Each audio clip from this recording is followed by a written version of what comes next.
Hello, everybody, and how are you all? Sorry, I really need to get out of the habit of slapping my hands together right in front of my microphone. I hope I didn't deafen you. Oh well, please forgive me. I'll try and remember, and you can try and help me to remember. Oh, my phone is talking to me. I'll just turn it down. Oh, goodness me. It's not meant to be doing that. I'm looking a little bit lost. Why am I looking a bit lost? I've been doing things. I've been sorting out photos for our website, which is something I often do, but I've also been having to organise doing an email newsletter for our website to go out to different businesses and how to find my way around. The basics of it are super easy because it's like drag and drop modules and all this sort of stuff, but then where do they store those pictures that I put online? How do I find them? How do I get to them without necessarily having to insert them? Anyway, all that sort of stuff, just heavy brain stuff. That's just the way it's been going. And it's been rather warm, the weather here. Yes, sorry about that. Those of you who are in cold places, I hope I don't make you feel too cold wearing the sleeveless shirt today. It's just like too hot at the moment. I know that even other parts of New Zealand aren't necessarily as hot as it is here. Enough of that. Hi, I'm Jev and I read old-fashioned children's stories, and it's great to have you here listening. Currently we are reading Just William, written by a lady called Richmal Crompton. She was a single, childless school teacher, but obviously a keen observer of what people are really like. William is probably about 11 years old, around the 1910s, 1920s era, something around there. And the stories are set in a reasonably bland period of British history at the time, living in a village out in the country, kind of, sort of thing. Town, village, something like that.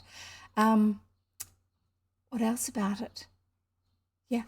I read stories, and this is the current story we're reading. I started reading them during lockdown last year because it seemed nice to have something that was outside of our day-to-day lives that we could actually have a think about, put ourselves in a different place mentally. So here we go. I better unlock my book. Oh, by the way, if anyone's wondering, I use an old-fashioned first generation iPad mini, which won't update anything because there's no updates left for it, and I can't install any apps, but it will let me read books on its own book app, and it will let me go online and download more books, free books from Project Gutenberg. So that's how we're doing it until I find all my books that are my old-fashioned paper and cardboard books, physical books that are in boxes, some of which are hiding behind my green screen at the moment. Other ones are down in a storage room downstairs. Anyway, we shall read. But before we read, I do have a serious question for you. Do you have something to drink and something to eat to keep you going? Something, preferably water so you don't get dehydrated, and somewhere comfortable to sit. And if you're working, that's fine. I'm quite happy to just natter away in your ear while you're doing other work with your hands and your eyes. And I'm just going to have a quick drink before I start. We shall carry on. Here we go.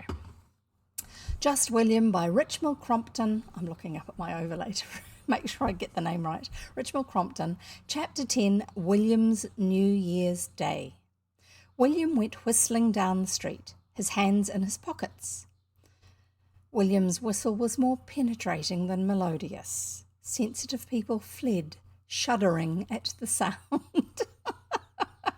Sensitive people fled, shuddering at the sound. The proprietor of the sweet shop, however, was not sensitive.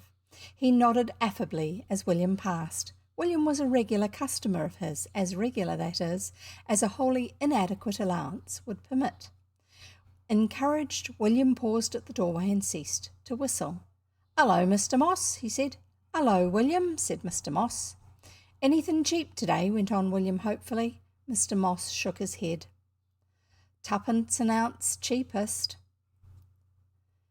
William sighed. I'm sorry, I'm just going to... Something on my computer's running slow and I'm just reloading it, and I'm hoping that you're still with me. Tuppence an ounce cheapest, he said. William sighed. That's awful dear, he said. What isn't dear? Tell me that. What isn't dear? Said Mr. Moss lugubriously. There's another one of those big words for you. I don't exactly know what it means. You better look that one up for me and put it in the chat. Oh, and that's the other thing, is I chat during chapter breaks, not during the stories, although I will explain things in the story if I need to. Or if I think that you might not know, or I've had some experience that I don't think anybody else here might have had. Just, there you go. What isn't dear, said Mr. Moss lugubriously. Well, give me 2 ounces. I'll pay you tomorrow, said William casually. Mr. Moss shook his head. Go on, William. Go on, said William. I get my money tomorrow. You know I get my money tomorrow. Cash, young sir, said Mr. Moss heavily. My terms is cash. However, he relented, I'll give you a few over when the scales is down tomorrow for a New Year's gift. Honest Injun, honest Injun. Well, give me them now, said William. Mr. Moss hesitated. They wouldn't be no New Year's gift then, would they? He said. William considered. I'll eat 'em today, but I'll think about 'em tomorrow, he promised. That'll make 'em a New Year's gift. He's smart in his own way, isn't he? Mr. Moss took out a handful of assorted fruit drops, and passed them to William. William received them gratefully. So he obviously persuaded him. And what good resolutions are you going to take tomorrow? Went on Mr. Moss. William crunched in silence for a minute. Then, good resolution? He questioned. I ain't got none. You've got to have a good resolution for New Year's Day, said Mr. Moss firmly. Same as giving up sugar and tea in Lent, and wearing blue on Oxford and Cambridge race day, said William with interest. Yeah, same as that. Well, you've got to think of some fault you'd like to cure and start tomorrow. William pondered. Don't forget, this is winter over there, because they're in the northern hemisphere. Can't think of anything, he said at last. You can think of something for me. You might take one to do your schoolwork properly, he suggested. William shook his head. No, he said, that wouldn't be much fun, would it? Crumbs, it wouldn't. Or to keep your clothes tidy, went on his friend. William shuddered at the thought. Or to give up shouting and whistling. William crammed 2 more sweets into his mouth and shook his head very firmly. Crumbs, no. He spat out the words indistinctly. Or to be polite. Polite? Said William. Yes, please and thank you, and if you don't mind me saying so, and if you excuse me contradicting of you, and can I do anything for you, and such like. William was struck with this. Yes, I might do that, he said. He straightened his collar and stood up. Yes, I might try being that. How long has it got to go on, though? Not long, said Mr. Moss. Only the first day, generally. Folks generally give 'em up after that. What's yours? Said William, putting 4 sweets into his mouth as he spoke. Mr. Moss looked round his little shop with the air of a conspirator, then leaned forward confidentially. I'm going to ask her again, he said. Who? Said William, mystified. Someone I've asked regular every New Year's Day for 10 year. Asked what? Said William, gazing sadly at his last sweet.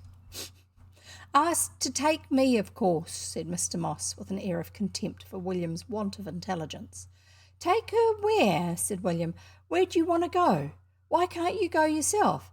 To marry me, I means, said Mr. Moss, blushing slightly as he spoke. Well, said William with a judicial air, I wouldn't have asked the same one for 10 years. I'd have tried someone else. I'd have gone on asking other people if I wanted to get married. You'd be sure to find someone that wouldn't mind you, with a sweet shop too. She must be a softy. Does she know you've got a sweet shop? Mr. Moss merely sighed and popped a bullseye into his mouth with an air of abstracted melancholy. And here we have a break. Next morning, William leapt out of bed with an expression of stern resolve. "I'm going to be polite," he remarked to his bedroom furniture. "I'm going to be polite all day." He met his father on the stairs as he went down to breakfast. "Good morning, father," he said with what he fondly imagined to be a courtly manner. "Can I do anything for you today?" His father looked down at him suspiciously. "What do you want now?" he demanded. William was hurt. Here's William being polite to his father on the stairs. So there's William. He's grinning up at him.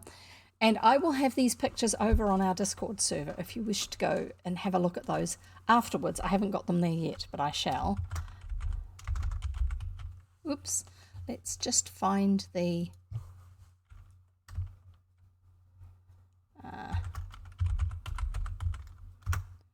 there it is. There's the link for Discord if you want to go there and join our Discord server, or if you've forgotten how to find it. I've got all the illustrations up to the end of last time's chapter, so I'll carry on now.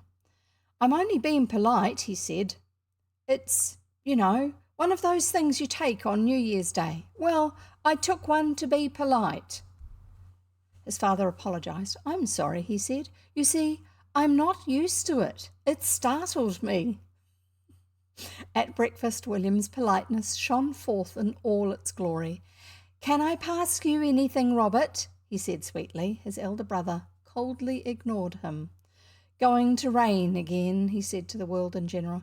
"If you'll excuse me contradicting you, Robert," said William. "I heard the milkman saying it was going to be fine. If you'll excuse me contradicting you."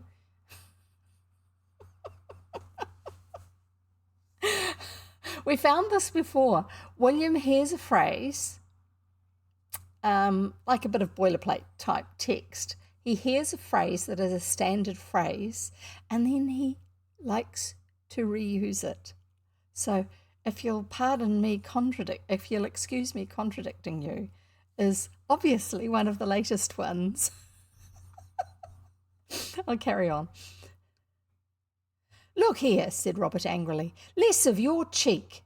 Seems to me no one in this house understands what being polite is," said William bitterly. "Seems to me one might go on being polite in this house for years and no one know what one's doing." His mother looked at him anxiously. "You're feeling quite well, dear, aren't you?" she said. "You haven't got a headache or anything, have you?" She's not used to it either. "No, I'm being polite," he said irritably, then pulled himself up suddenly. "I'm quite well, thank you, mother dear," he said in a tone of cloying sweetness. "Does it hurt you much?" inquired his brother tenderly.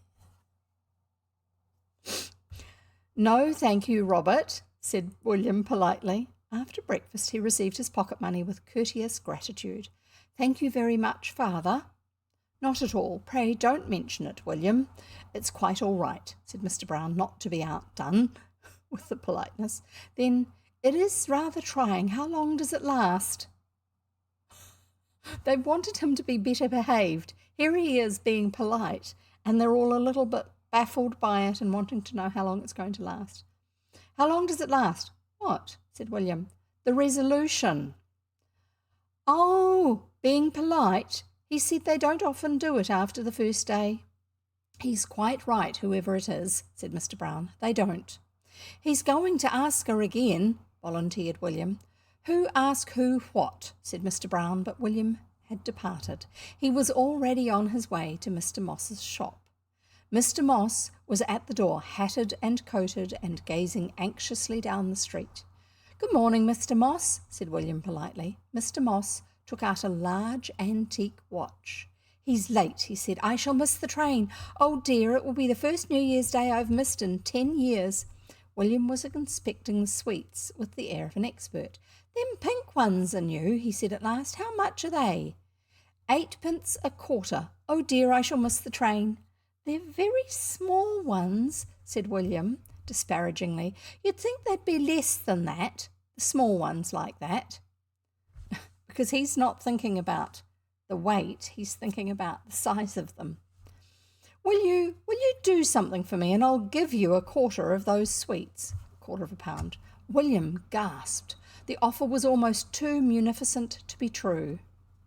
I'll do anything for that, he said simply. Well, just stay in the shop till my nephew Bill comes.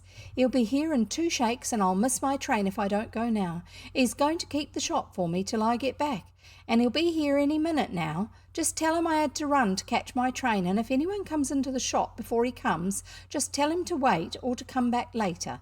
You can weigh yourself a quarter of those sweets. Mr. Moss was certainly in a holiday mood. William pinched himself just to make sure that he was still alive and had not been translated suddenly to the realms of the blessed. Mr. Moss, with a last anxious glance at his watch, hurried off in the direction of the station. William was left alone. He spent a few moments indulging in roseate daydreams, rose-tinted. The ideal of his childhood, perhaps everyone's childhood, was realised. He had a sweet shop. It's a little bit like Millie Molly Mandy minding the shop, but it wasn't a sweet shop. That was the fabric and notions like threads and needles and things like that. And if you want to know about that, then go to YouTube, if you're not already there, and look for the Millie Molly Mandy ones in my channel. Playlist of Millie Molly Mandy stories. There's a lot of them. They're very short and very sweet. They're for little children, like about 5 years old. He had a sweet shop. He walked round the shop with a conscious swagger, pausing to pop into his mouth a butterball, composed, as the label stated, of pure farm cream and best butter, and sugar, obviously. It was all his, all these rows and rows of gleaming bottles of sweets of every size and colour, those boxes and boxes of attractively arranged chocolates. Deliberately he imagined himself as their owner. By the time he had walked round the shop 3 times, he believed that he was the owner. At this point a small boy appeared in the doorway. William scowled at him. "Well," he said ungraciously, "what do you want?" Then suddenly remembering his resolution, "Please, what do you want?" "Where's Uncle?" said the small boy with equal ungraciousness. "'Cause our Bill's ill and can't come." William waved him off. "That's all right," he said. "You tell him that's all right. That's quite all right. See? Now you go off." The small boy stood as though rooted to the spot. William pressed into one of his hands a stick of licorice and into the other a packet of chocolate. "Now you go away. I don't want you here. See? You go away, you little assified cow," whatever that is. William's invective was often wholly original. The small boy made off, still staring and clutching his spoils. William stared at the door and yelled to the retreating figure, "If you don't mind me saying so," remembering he's meant to be polite. He had already come to look upon the resolution as a kind of god who must at all costs be propitiated. Already the resolution seemed to have bestowed upon him the dream of his life, a fully equipped sweet shop. He wandered round again and discovered a wholly new sweetmeat called Coconut Kisses. It's written Cokerenut, kisses. Its only drawback was its instability. It melted away in the mouth at once, so much so that almost before William was aware of it, he was confronted by the empty box. He returned to the more solid charms of the pineapple crisp. He was interrupted by the entrance of a thin lady of uncertain age. "Good morning," she said icily. "Where's Mr. Moss?" William answered as well as the presence of 5 sweets in his mouth would allow him. "I can't hear a word you say," she said, more frigidly than ever. Sorry, I'll say that again. "I can't hear a word you say," she said, more frigidly than ever. William removed 2 of his 5 sweets and placed them temporarily on the scale. "Gone," he said laconically, then murmured vaguely, "Thank you," as the thought of the resolution loomed up in his mind. "Who's in charge?" "Me," said William ungrammatically. She looked at him with distinct disapproval. "Well, I'll have one of those bars of chocolates." William looked round the shop, realised suddenly that his own depredations had been on no small scale. Oh no. Oh dear, what was this chapter called again? William's New Year's Day. Okay, it didn't give us any particulars. His own depredations had been on no small scale, but there was a chance of making good any loss that Mr. Moss might otherwise have sustained. He looked down at the twopenny bars. "Shilling each," he said firmly. She gasped. "They were only twopence yesterday."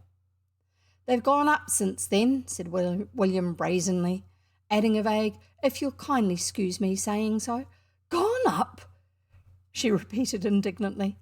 "Have you heard from the makers? They're gone up." "Yes'm," said William politely. "When did you hear?" "This morning, if you don't mind me saying so." William's manner of fulsome politeness seemed to madden her. "Did you hear by post?" "Yes'm, by post this morning." She glared at him with vindictive triumph. "I happen to live opposite, you wicked lying boy, and I know that the postman did not call here this morning." William met her eye calmly. I don't think she's had dealings with William before. William usually comes out of these sort of things better than the other person. William met her eye calmly. "No, they came round to see me in the night. The makers did. You couldn't have heard 'em." He added hastily, "It was when you was asleep, if you'll excuse me contradicting of you." It is a great gift to be able to lie so as to convince other people. It is a still greater gift to be able to lie so as to convince oneself. William was possessed of the latter gift. "I shall certainly not pay more than twopence," said his customer severely, taking a bar of chocolate and laying down twopence on the counter. "And I shall report this shop to the profiteering committee.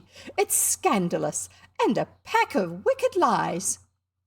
"They're a shilling," William scowled at her. "They're a shilling," he said. "I don't want your nasty old twopences. I said they was a shilling." He followed her to the door. She was crossing the street to her house. You old thief," he yelled after her, though, true to his resolution, he added softly, with dogged determination, "if you don't mind me saying so." "I'll set the police on you," his late customer shouted angrily back across the street. "You wicked, blasphemous boy." William put out his tongue at her, then returned to the shop and closed the door. Here he discovered that the door, when opened, rang a bell, and after filling his mouth with licorice all sorts, he spent the next 5 minutes vigorously opening and shutting the door till something went wrong with the mechanism of the bell. At this he fortified himself with a course of nutty footballs, and standing on a chair began ruthlessly to dismember the bell. He was disturbed by the entry of another customer.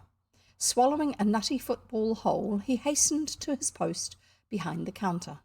The newcomer was a little girl of about 9, a very dainty little girl dressed in a white fur coat and cap, and long white gaiters.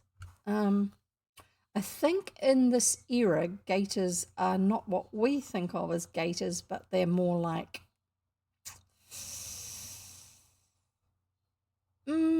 over sock things that go over the top of your shoes or boots and then come up to your knees or something like that. But I'm not sure. But you can look that one up and actually put the word over in Discord for me if you figure out what it means for this era. Her hair fell in golden curls over her white fur shoulders. Her eyes were blue, her cheeks were velvety and rosy, her mouth was like a baby's. William had seen this vision on various occasions in the town, but had never yet addressed it. Whenever he had seen it, his heart in the midst of his body had been even as melting wax. He smiled, a self-conscious, sheepish smile. His freckled face blushed to the roots of his short, stubby hair. She seemed to find nothing odd in the fact of a small boy being in charge of a sweet shop. She came up to the counter. "Please, I want 2 twopenny bars of chocolate." Her voice was very clear and silvery. Ecstasy rendered William speechless. His smile grew wider and more foolish. Seeing his 2 half-sucked pineapple crisps exposed upon the scales, He hastily put them in his mouth. She laid 4 pennies on the counter. William found his voice. "You can have lots for that," he said huskily. "They've gone cheap. They've gone ever so cheap. You can take all that box full for that," he said recklessly. He pressed the box into her reluctant hands. "And what else would you like? You just tell me that. You tell me what else you'd like." "Please, I haven't any more money," gasped a small, bewildered voice. "Money doesn't matter," said William. "Things is cheap today. Things is awful cheap today." "Awful cheap. You can have anything you like for that 4pence, anything you like." "'Cause it's New Year's Day?" asked the vision, with a gleam of understanding. "Yes," said William, "'cause it's that." "Is it your shop?" "Yes," said William with an air of importance. "It's all my shop." She gazed at him in admiration and envy. "I'd love to have a sweet shop," she said wistfully. "Well, you take anything you like," said William generously. She collected as much as she could carry and started towards the door. Thank you ever so," she said gratefully. William stood leaning against the door in the easy attitude of the good-natured, all-providing male. "It's all right," he said with an indulgent smile. "Quite all right, quite all right." Then, with an inspiration born of memories of his father earlier in the day, "Not at all, don't mention it. Not at all, quite all right." Here he is behind the counter talking to her, and there she is holding on to her box of chocolate bars. I'm sorry, I'm trying to get it so you can see it a little bit more clearly. There's William. There she is, all dressed up. He stopped, simply for lack of further expressions, and bowed with would-be gracefulness as she went through the doorway. As she passed the window, she was rewarded by a spreading, effusive smile in a flushed face. She stopped and kissed her hand. William blinked with pure emotion. He continued his smile long after its recipient had disappeared. Then, absent-mindedly, he crammed his mouth with a handful of mixed dewdrops and sat down behind the counter. As he crunched mixed dewdrops, he indulged in a daydream in which he rescued the little girl in the white fur coat from robbers and pirates and a burning house. He was just leaping nimbly from the roof of the burning house, holding the little girl in the white fur coat in his arms, when he caught sight of 2 of his friends flattening their noses at the window. He rose from his seat and went to the door. "Hello, Ginger. Hello, Henry," he said with an unsuccessful effort to appear void of self-consciousness. They gazed at him in wonder. "I got a shop," he went on casually. "Come on in and have a look at it." They peeped round the doorway cautiously, and reassured by the sight of William obviously in sole possession, they entered open-mouthed. They gazed at the boxes and bottles of sweets. Aladdin's cave was nothing to this. "How'd you get it, William?" gasped Ginger. "Someone gave it me," said William. "I took one of them things to be polite, and someone gave it me." "Go on," he said kindly. "Just help yourselves." "Not at all. Just help yourselves and don't mention it." They needed no second bidding. With the unerring instinct of childhood, not unsupported by experience, that at any minute their Eden might be invaded by the avenging angel in the shape of a grown-up, they made full use of their time.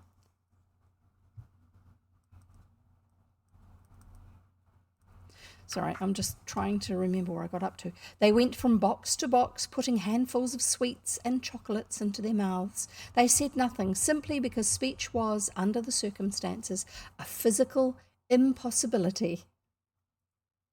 For showing a foresight for the future worthy of the noble ant itself, so often held up as a model to childhood, they filled pockets in the intervals of cramming their mouths. A close observer might have noticed that William now ate little. William himself had been conscious for some time of a curious and inexplicable feeling of coldness towards the tempting dainties around him. He was, however, loath to give in to the weakness, and every now and then he nonchalantly put into his mouth a toasted square or a fruity bit. It happened that a loutish boy of about 14 was passing the shop. At the sight of 3 small boys rapidly consuming the contents, he became interested.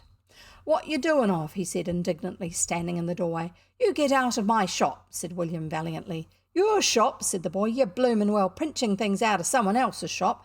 I can see. Here, give me some of them. You get out, said William. Get out yourself, said the other. If I'd not took one to be polite, said William threateningly, I'd knock you down. You would you? Said the other, beginning to roll up his sleeves. Yes, and I would too. You get out. Seizing the nearest bottle, which happened to contain acid drops, he began to fire them at his opponent's head. One hit him in the eye. He retired into the street. William, now afire for battle, followed him, still hurling acid drops with all his might. They're a hard sweet that you suck on. They're quite tart. Lemon drops, they're also called sometimes. A crowd of boys collected together. Some gathered acid drops from the gutter, others joined the scrimmage. William, Henry, and Ginger carried on a noble fight against heavy odds. It was only the sight of the proprietor of the shop coming briskly down the sidewalk that put an end to the battle. The street boys made off with what spoils they could gather in one direction, and Ginger and Henry in another. William, clasping an empty acid drop bottle to his bosom, was left to face Mr. Moss. Now, what they call a bottle is a great big glass jar. I'm showing my hands this far apart, but they're usually about twice this height. They're about that round, and it's twice as high as that, so they're quite large jars. William was left to face Mr. Moss. Mr. Moss entered and looked round with an air of bewilderment. Where's Bill? He said. He's ill, said William. He couldn't come. I've been keeping shop for you. I've done the best I could. He looked round the rifled shop and hastened to propitiate the owner as far as possible. I've got some money for you, he added soothingly, pointing to the 4 pennies that represented his morning's takings. It's not much, he went on with some truth, looking again at the rows of emptied boxes and half-emptied bottles, and the debris that is always and everywhere the inevitable result of a battle. But Mr. Moss hardly seemed to notice it. Thanks, William, he said almost humbly. William, she's took me. She's going to marry me. Isn't it grand? After all these years. I'm afraid there's a bit of a mess, said William, returning to the more important matter. Mr. Moss waved aside his apologies. Doesn't matter, William, he said. Nothing matters today. She took me at last. I'm going to shut shop this afternoon and go over to her again. Thanks for staying, William. Not at all. Don't mention it, said William nobly. Then, I think I've had enough of that being polite. Will one morning do for this year, do you think? Yes, said the shopkeeper. Well, I'll shut up. Don't you stay, William. You'll want to be getting home for lunch. Lunch? Quite definitely William decided that he did not want any lunch. The very thought of lunch brought with it a feel of active physical discomfort, which was much more than mere absence of hunger. He decided to go home as quickly as possible, though not to lunch. Goodbye, he said. Goodbye, said Mr. Moss. I'm afraid you'll find some things gone, said William faintly. Some boys was in. That's all right, William, said Mr. Moss, roused again from his rosy dreams. That's quite all right. But it was not quite all right with William. Reader, if you had been left at the age of 11, in sole charge of a sweet shop for a whole morning, would it have been all right with you? I trow not. But we will not follow William through the humiliating hours of the afternoon. We will leave him as pale and unsteady, but as yet master of the situation. He wends his homeward way. So what do you think happened? By the way, that's the end of the chapter. What do you think happened? I think William went home and was sick on the way. In the hedges, maybe. I don't know. Way too much sugar for his stomach.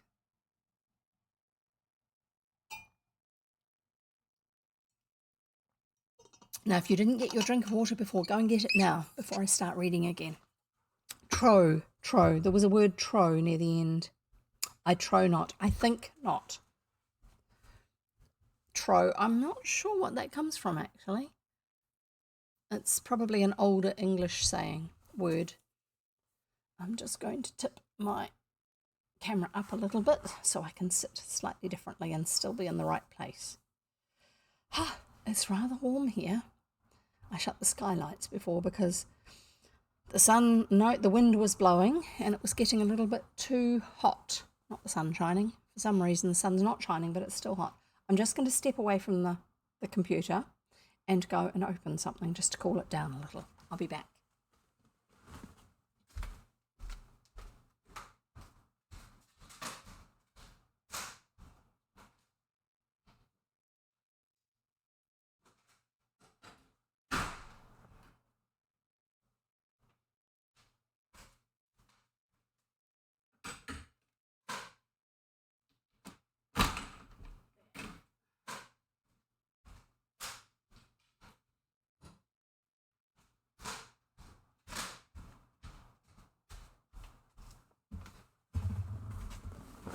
There we go. That should help. Get comfortable and get my chair so the wheels are in the right direction so they don't slide me backwards too much. Just checking that my computer isn't doing anything weird. I really am going to have to swap to the other computer sometime within the next month or two, I think, because... Why? Because the RAM is sitting at about 75% and it shouldn't be up that high, not with what I've got running, because I'm not playing a game or anything like that. And the CPU, it's got 4 cores and overall it's at 84% and it shouldn't be that high either. So I'm thinking that it's time for this poor little computer, who's worked very, very hard for such a long time, to be retired, and we'll move on to my son's old gaming computer. This was his old gaming computer before the next one. But this one wasn't able to do VR. And so he had the next one built for him. And it worked really, really well. But then he decided he actually wanted to build a new one for himself. And Shadow actually came over and she was involved with part of that process when he was putting bits and pieces together. It's quite a nifty looking computer and it's going to last him for a very long time. So I'm going to be using his old previous one, which, because it's a gaming computer and he'd chosen his components fairly well, should last me for quite a while, quite a bit longer than this one anyway. So we are ready to start reading the next chapter. So I'm reading Just William by Richmal Crompton, and we are reading chapter 11, The Best Laid Plans. Part 1. There's 2 chapters here, and they're part 1 and part 2, and I'm not sure if we'll be reading both halves of this chapter set or just one. We'll see. She's a real Botticelli, said the young man dreamily as he watched the figure of William's sister Ethel disappearing into the distance. William glared at him. Bottled cherry yourself, he said indignantly. She can't help having red hair, can she? No more than you can help having... His eye wandered speculatively over the young man in search of physical defects. Having big ears, he ended. The young man did not resent the insult. He did not even hear it. His eyes were still fixed upon the slim figure in the distance. Eyes of blue and hair red gold, he said softly. Red gold. I had to put that because it's got both colours in it. Red gold.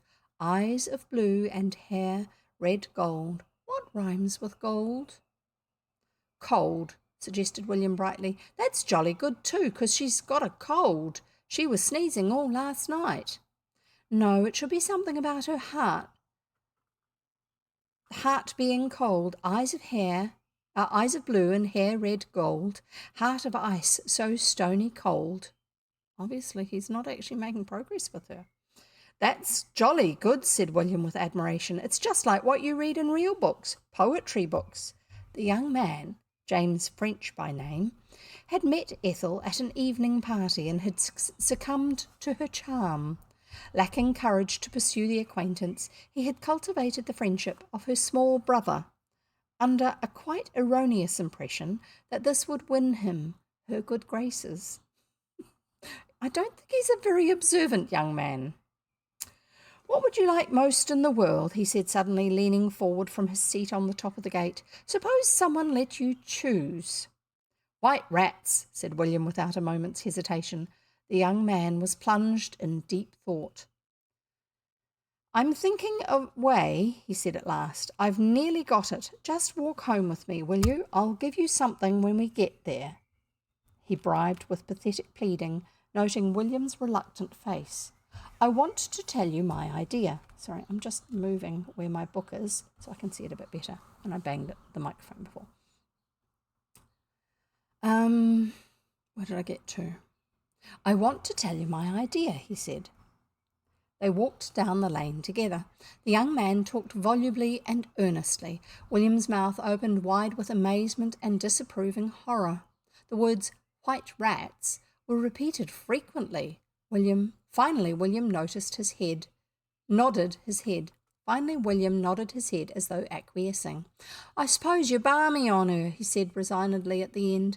Like what folks are in books. I want 'em with long tails, mind. Here they are, walking along down the lane. There's William and there's the young man. William was not unacquainted with the tender passion. He had been to the pictures. He had read books. He had seen his elder brother Robert pass several times through every stage of the consuming fever. He had himself decided in moments of deep emotion to marry the little girl next door as soon as he should reach manhood's estate. He was willing to further his new friend's suit by every legitimate means, but he was rather aghast at the means suggested. Still, white rats were white rats. The next morning William assumed his expression of shining virtue, the expression he reserved for special occasions. You going shopping this morning? He inquired politely of Ethel. You know I am, said Ethel shortly. Shall I come with you to carry parcels and things? Said William unctuously. That's another one of those old-fashioned words. Ethel looked at him with sudden suspicion. What do you want? She said. I'm not going to buy you anything. William looked pained. I don't want anything, he said. I just want to help you, that's all. I just want to carry your parcels for you. I just don't want you to get tired, that's all. All right, said Ethel, still suspicious. You can come and carry parcels, but you won't get a penny out of me. They walked down together to the shops, and William meekly allowed himself to be laden with many parcels. Ethel's grim suspicion passed into bewilderment as he passed toy shop after toy shop without a glance. In imagination he was already teaching complicated tricks to a pair of white rats. It's awfully decent of you, William, said Ethel at last, almost persuaded that she had misjudged William for the greater part of his life. Do you feel all right? I mean, you don't feel ill or anything? No, he said absently, then corrected himself hastily. At least not just now. I feel all right just now. I feel as if I might not feel all right soon, but I don't know. Ethel looked anxious. Let's get home quickly. What have you been eating? Nothing, said William indignantly. It's not that sort of not well. It's quite different. What sort is it? Said Ethel. It's nothing. Not just now. I'm all right just now. They walked in silence till they had left the road behind and had turned off to the long country road that led to William's house. Then slowly and deliberately, still clasping his burden of parcels, William sat down on the ground. I can't walk any more, Ethel, he said, turning his healthy countenance up to her. I'm took ill sudden. She looked down at him impatiently. Don't be absurd, William, she said. Get up. I'm not absurd, he said firmly. I'm took ill. Where do you feel ill? All over, he said guardedly. Does your ankle hurt? Yes, and my knees, and all up me. I just can't walk. I took too ill to walk. She looked round anxiously. Oh, what are we going to do? It's a quarter of a mile home. Because she's got all these things to carry. At that moment there appeared the figure of a tall young man. He drew nearer and raised his hat. Anything wrong, Miss Brown? He said, blushing deeply. Just look at William, said Ethel, pointing dramatically at the small figure, seated comfortably in the dust of the road. He says he can't walk, and goodness knows what we're going to do. The young man bent over William, but avoided meeting his eye. You feeling ill, my little man? He said cheerfully.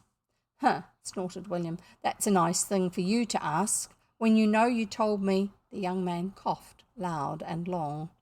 All right, he said hastily. Well, let's see what we can do. Could you get on my back, and then I can carry you home? Give me your parcels. That's right. No, Miss Brown, I insist on carrying the parcels. I couldn't dream of allowing you. Well, if you're sure you'd rather. Leave me the big ones, anyway. Now, William, are we ready? He used his name.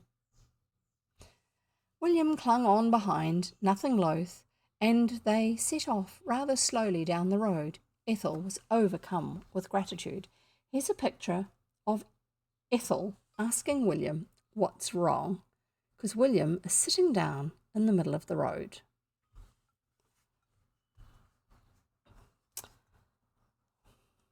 Ethel was overcome with gratitude. It is kind of you, Mr. French. I don't know what we should have done without you. I do hope he's got not fearfully heavy, and I do hope he's not being anything infectious. Do let me take the other parcels, won't you, really? Mother will be grateful to you. It's such a strange thing, isn't it? I've never heard of such a thing before. I've always thought William was so strong. I hope it's not consumption or something like that. How does consumption begin? Mr. French had had no conception of the average weight of a sturdy small boy of 11. He stumbled along unsteadily. Oh, no, he panted. Don't mention it. Don't mention it. It's a pleasure. Really, it is. No, indeed, you mustn't take the parcels. You have quite enough already. Quite enough. No, he isn't a bit heavy. Not a bit. I'm so glad I happened to come by at that moment, that I could do you a service. So glad. He paused to mop his brow. He was breathing very heavily. There was a violent and quite unreasonable hatred of William at his heart. Don't you think you could walk now, just a bit, William? He said with a touch of exasperation in his panting voice. I'll help you walk. All right, William acceded readily. I don't mind. I'll lean on you hard, shall I? Do you feel well enough? Edith said anxiously. Oh, yes, I can walk now, if he wants. If he doesn't mind me holding on to his arm. I feel as if I was going to be quite all right soon. I'm nearly all right now. The three of them walked slowly up the drive to the Browns' house, William leaning heavily on the young man's arm. Mrs. Brown saw them from the window and ran to the door. Oh dear, she said, you've run him over on your motorcycle. I knew you'd run over somebody soon. I saw when I saw you passing on it yesterday. Ethel interrupted indignantly. Why, Mother, Mr. French has been so kind. I can't think what I'd have done without him. William was taken ill and couldn't walk, and Mr. French has carried him all the way from the other end of the road on his back.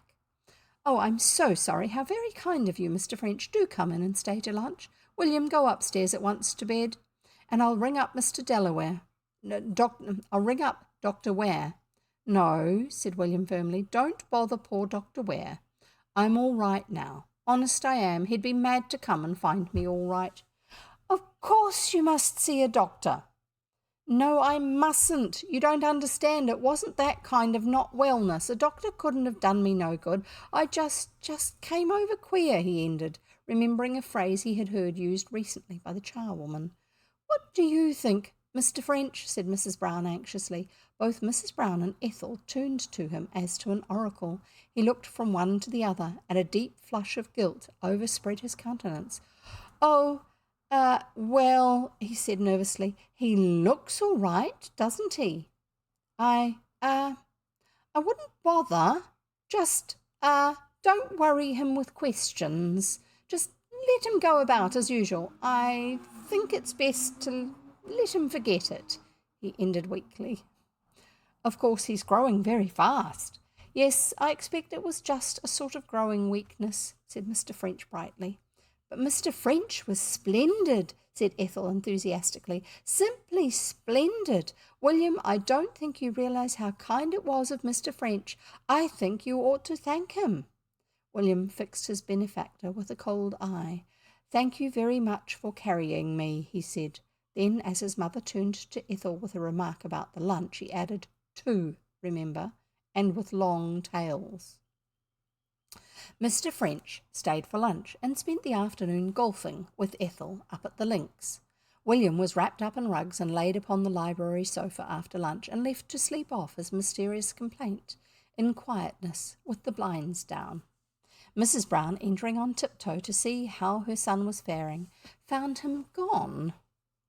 "Oh, he's gone," she said anxiously to her husband. "I left him so comfortable on the sofa and told him to try to sleep. Sleep is so important when you're ill. And now he's gone. He'll probably stay away till bedtime." "All right," said her husband sardonically. "Be thankful for small mercies." Ethel and her esquire returned to tea, and yielding to the entreaties of the family, who looked upon him as William's saviour, he stayed to dinner. He spent the evening playing inadequate accompaniments to Ethel's songs and ejaculating at intervals rapturous expressions of delight. It was evident that Ethel was flattered by his obvious admiration. He stayed till nearly 11. And then, almost drunk with happiness, he took his leave while the family again thanked him profusely. As he walked down the drive, with a smile on his lips and his mind flitting among the blissful memories of the evening, an upper window was opened cautiously, and a small head peeped out. Through the still air, the words shot out. "Two, mind, and with long tails." And that's the end of that section, and we will carry on with section 2. And don't forget, this chapter is called The Best Laid Plans.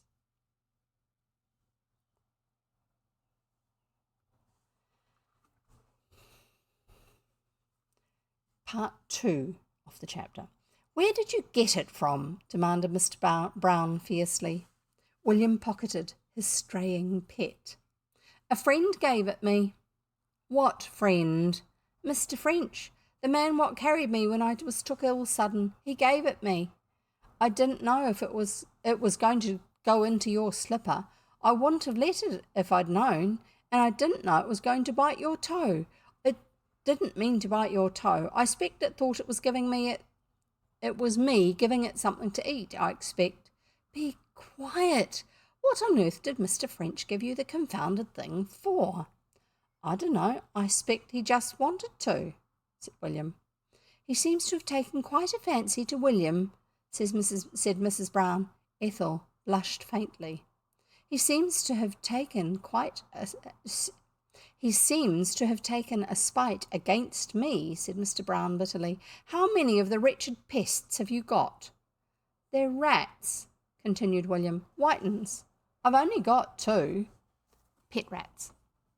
"Good heavens, he's got 2. Where's the other?" "In the shed." "Well, keep it there, do you hear? And this savage brute as well. Good Lord, my toe's nearly eaten off. They ought to wear muzzles. They've got rabies. Where's Jumble? He in the shed too?" Hopefully, he asked. Jumble's the little dog. "No, he doesn't like them, but I'm trying to teach him to like them. I let him loose and let him look at him with me holding on to him." "Yes, go on doing that," said Mr. Brown encouragingly. "Accidents sometimes happen. I think Jumble may be a fox terrier, in which case he will go after rats." And that may be what Mr. Brown is hoping for. That night, William obeyed the letter of the law by keeping the rats in a box on his bedroom windowsill. The house was roused in the early hours of the morning by piercing screams from Ethel's room. The more adventurous of the pair, named Rufus, had escaped from the box and descended to Ethel's room by way of the creeper outside the window. Ethel awoke suddenly to find it seated on her pillow, softly pawing her hair. The household, in their various sleeping attire, flocked to her room at the screams. Ethel was hysterical. They fed her on hot tea and biscuits to steady her nerves. "It was horrible," she said. "It was pulling at my hair. It just sat there with its pink nose and long tail. It was perfectly horrible." "Where is the wretched animal?" said Mr. Brown, looking round with murder in his eyes. "I've got it, father," piped up William's small voice at the back of the crowd. "Ethel didn't understand. It was playing with her. It didn't mean to frighten her. I told you not to keep them in the house." Mr. Brown, in large pyjamas, looked fiercely down at William, in small pyjamas, and with the cause of all the tumult clasped lovingly to his breast.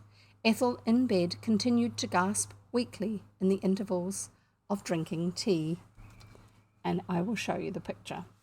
There's William looking up at his dad, holding on to his pet rat, and there's his dad. So you've got William here. You can't quite see it clearly, and under his hand, up against his chest, is one of his rats, the one that got out, and there's his dad. The ladies were all looking after Ethel, obviously.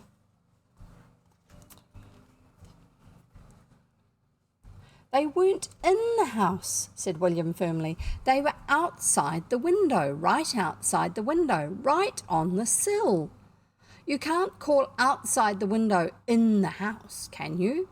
I put it outside the house. I can't help it coming inside the house when I'm asleep, can I?" Mr. Brown eyed his son solemnly. "The next time I catch either of those animals inside this house, William," he said slowly, "I'll wring its neck." When Mr. French called the next afternoon, he felt that his popularity had declined. "I can't think why you gave William such dreadful things," Ethel said weakly, lying on the sofa. "I feel quite upset. I've got such a headache and my nerves are a wreck, absolutely." Mr. French worked hard that afternoon and evening to regain his lost ground. He sat by the sofa and talked in low tones. He read aloud to her. He was sympathetic, penitent, humble, and devoted. In spite of all his efforts, however, he felt that his old prestige was gone. He was no longer the man who carried William home. He was the man who gave William the rat. He felt that in the eyes of the Brown household, he was solely responsible for Ethel's collapse. There was reproach even in the eyes of the housemaid who showed him out. In the drive he met William. William was holding a grimy, blood-stained handkerchief round his finger. There was reproach in William's eyes also. "It's bit me," he said indignantly. "One of those rats what you gave me's bit me." "I'm awfully sorry," said Mr. French penitently. Then with sudden spirit, "Well, you asked for rats, didn't you?" "Yes," said William, "but not savage ones." "I never asked for savage ones, did I? I didn't ask for rats what would scare Ethel and bite me, did I? I was just teaching it to dance on its hind legs and holding up its front ones for it, and it went and bit me." Mr. French looked at him apprehensively. You'd better not tell your mother or sister about your finger. I wouldn't like your sister to be upset any more." "Don't you want me to let him know?" No." "Well, what you give me not to," said William brazenly. Mr. French plunged his hand into his pocket. "I'll give you a half-crown," he said. William pocketed the coin. "All right," he said. "If I wash the blood off and get my hands dirty, nobody'll notice." Things went well for several days after that. Mr. French arrived the next morning laden with flowers and grapes. The household unbent toward him. Ethel arranged a day's golfing with him. William spent a blissful day with his half-crown. There was a fair in full swing on the fairground, and thither William and Jumble wended their way. William had 11 consecutive rides on the merry-go-round. He had made up his mind to have 12, but much to his regret had to relinquish the 12th, owing to a certain unpleasant physical sensation. With a lordly air, he entered 7 tents in succession and sat gazing in silent intensity of rapture at the strong man, the the fat woman, the India rubber-jointed boy, the Siamese twins, the human eel, the man-headed elephant, and the talking monkey. In each tent he stayed silent and enraptured, till ejected by the showman to make room for others who were anxious to feast their eyes upon the marvels. Having now completely recovered from the sensations caused by the merry-go-round, he purchased a large bag of popcorn and stood leaning against a tent pole until he had consumed it. Then he purchased 2 sticks of nougat and with it drank 2 bottles of ginger beer. The remaining 4pence was spent upon a large packet of a red sticky mixture called Canadian Delight. I have no idea what that is. I wonder if our resident Canadian would know. Dusk was falling by this time, and slowly, very slowly, William returned home. He firmly refused all food at supper. I should think so. He's probably pretty full and maybe a little bit queasy. Mrs. Brown grew anxious. "William, you don't look a bit well," she said. "You don't feel like you did the other day, do you?" William met Mr. French's eye across the table, and Mr. French blushed. "No, not a bit like that," said William. When pressed, he admitted having gone to the fair. "Someone gave me a half-crown," he excused himself plaintively. "I just had to go somewhere." Half-crown is a lot of money for a boy like that. A penny was what he would normally spend, and a half-crown is a crown is 52, so therefore a half-crown would be 26? I don't know. You can look that up. There will be something somewhere that talks about Old English currency. "I just had to go somewhere," he said. "It's perfectly absurd of people," said Mrs. Brown indignantly, "to give large sums of money to a boy of William's age. It always ends this way. People ought to know better." As they passed out from the supper table, William whispered hoarsely to Mr. French, "It was the half-crown what you give me," just in case Mr. French hadn't realised. "Don't tell them," whispered Mr. French desperately. "What'll you give me not to?" Furtively, Mr. French pressed a 2-shilling piece into his hand. Glorious vistas opened before William's eyes. He decided finally that Mr. French must join the family. Life then would be an endless succession of half-crowns and 2-shilling pieces. A 2-shilling piece is what in New Zealand we used to call a florin. The next day was Sunday, and William went to the shed directly after breakfast to continue the teaching of Rufus, the dancing rat. Rufus was to be taught to dance. The other, now christened Cromwell, was to be taught to be friends with Jumble. So far this training had only reached the point of Cromwell sitting motionless in the cage, while in front of it William violently restrained the enraged Jumble from murder. Still, William thought, if they looked at each other long enough, friendship would grow.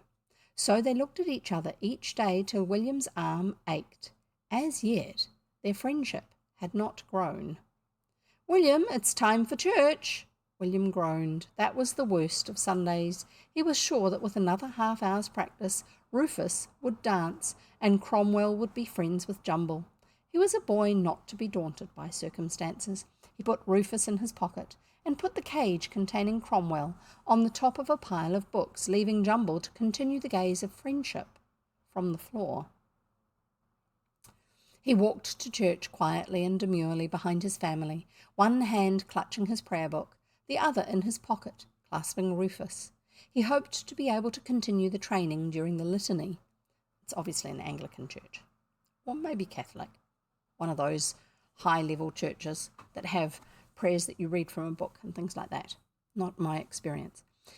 He was not disappointed. Ethel was on one side of him and there was no one on the other. He knelt down devoutly, one hand shading his face, the other firmly holding Rufus's front paws as he walked it round and round on the floor.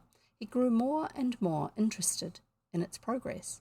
"Tell William to kneel up and not to fidget," said Mrs. Brown, passed down via Ethel, instead of being all squatted down, kneeling down low. William gave her a virulent glance as he received the message, and turning his back on her, continued the dancing lesson. The litany passed more quickly than he ever remembered its doing before. He replaced the rat in his pocket as they rose for the hymn. It was during the hymn that the catastrophe occurred. The Browns occupied the front seat of the church. While the second verse was being sung, the congregation was electrified by the sight of a small, long-tailed white creature appearing suddenly upon Mr. Brown's shoulder. Ethel's scream almost drowned the organ. Mr. Brown put up his hand, and the intruder jumped upon his head and stood there for a second, digging his claws into the victim's scalp. Mr. Brown turned upon his son a purple face that promised future vengeance. The choir turned fascinated eyes upon it, and the hymn died away. William's face was a mask of horror. Rufus next appeared, running along the rim of the pulpit. There was a sudden, unceremonial exit of most of the female portion of the congregation. The clergyman grew pale as Rufus approached and slid up his reading desk. A choir boy quickly grabbed it and retired into the vestry and thence home before his right to its possession could be questioned. William found his voice. "He took it," he said in a sibilant whisper. "It's mine. He took it." "Shh," said Ethel. "It's mine," persisted William. "It's what Mr. French gave me for being took ill that day, you know." "What?" said Ethel, leaning toward him. The hymn was in full swing now. "He gave it me for being took ill so's he could come and carry me home, 'cause he was gone on you, and it's mine, and that boy's took it, and it was just getting to dance, and—" "Shh!" hissed Mr. Brown violently. "I shall never look anyone in the face again," lamented Mrs. Brown on the way home. "I think everyone was in church, and the way Ethel screamed, it was awful. I shall dream of it for nights. William, I don't know how you could." I'm just going to show you another picture. We have the family in the front row. Hang on, try and get it the right way so it'll pick up. Okay, and there's Ethel. Yes, there's Ethel, and there's her father with the rat on his head, and there's William looking horror-stricken. "Well, it's mine," said William. "That boy'd no business taking it. It was getting to know me. I didn't mean it to get loose and get on father's head and scare folks. I didn't mean it to. I meant it to be quiet and stay in my pocket. It's mine anyway, and that boy took it." "It's not yours any more, my son," said Mr. Brown firmly.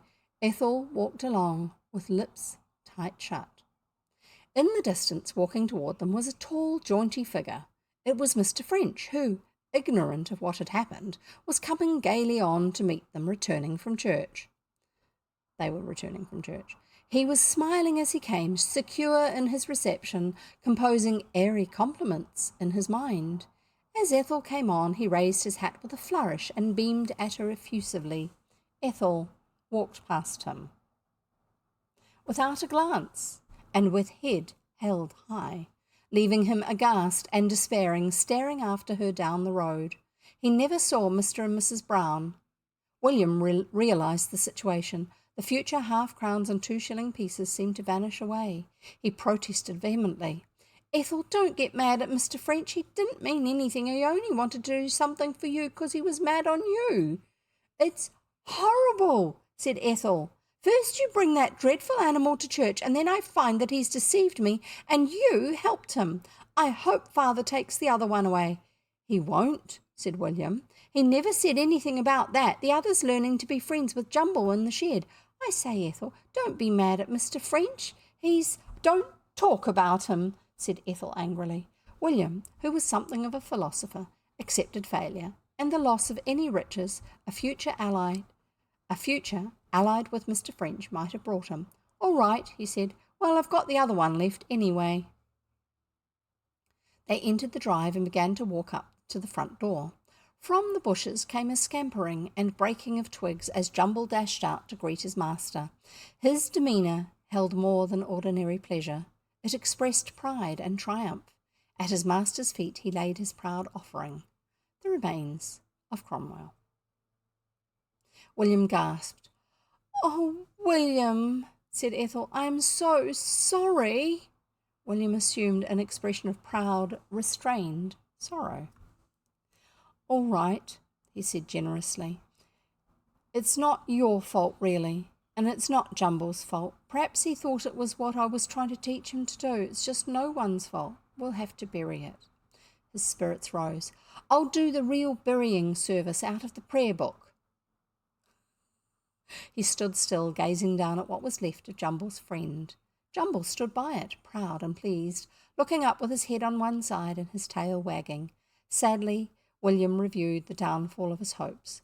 Gone was Mr. French and all he stood for. Gone was Rufus. Gone was Cromwell. He put his hand into his pocket, and it came in contact with the 2-shilling piece. Well, he said slowly and philosophically, I've got that left anyway. And that's the end of the chapter. And we're stopping there today because the next one's a long one. And it's called Jumble. And it's written in quotation marks. So that means it's the title of something. It's not just meaning something as a jumble. In England, they have jumble sales. That is like where you have a whole lot of stuff gets brought and people pick through it and pick what they want and then buy it. So some people, and it's usually to raise money for something. So you donate a whole lot of stuff, which we would give to an op shop, I suppose, secondhand things. And then somebody else comes along and buys it. And then the money that's raised goes towards helping with something. And I'm guessing that that's what this is talking about, where it says jumble. We'll find out next time, won't we? So thank you for being here. Thank you for listening. And we look forward to seeing you next time. How's that? Bye.